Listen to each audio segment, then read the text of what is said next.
Welcome to Blizzard Fire. We hope this video helps fire up your solution. In this video, I will explain how to jumpstart a Tesla Model 3.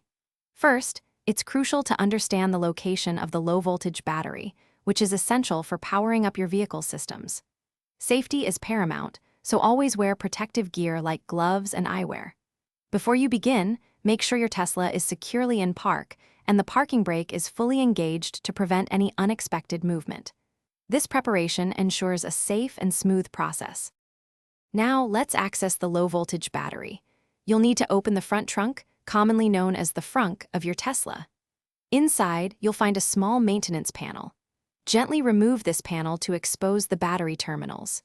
It's very important to clearly identify the positive terminal, usually marked with a plus sign and a red cover, and the negative terminal, often marked with a minus sign, before proceeding.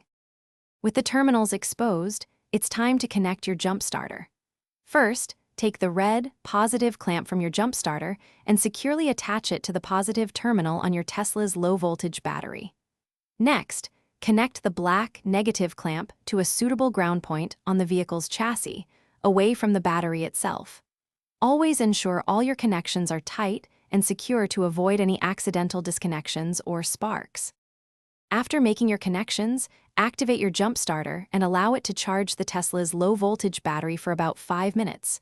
Once your vehicle's systems power on, you can begin disconnecting. Always remove the black, negative clamp first from the ground point. Then, carefully disconnect the red, positive clamp from the battery terminal. Finally, replace the maintenance panel and securely close the front trunk. You're all set. Thanks for watching. If you found this helpful, don't forget to like and subscribe.